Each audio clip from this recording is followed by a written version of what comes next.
markets are made. Have you ever seen these types of brushes? Well, they usually work very good in thick hair like I have.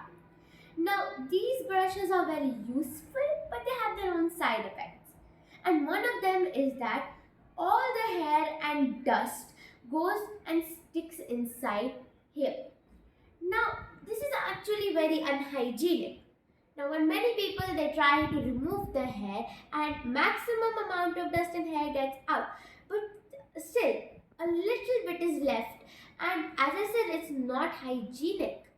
So here comes my unique thought into action. What if there was this spray which came with this brush? You need to first apply the spray and then take a tissue. And then when you start cleaning it, the spray will automatically take all the dust out.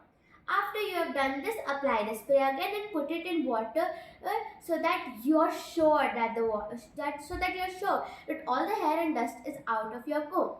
This way you don't have to worry about all the dust and hair being stuck inside this comb.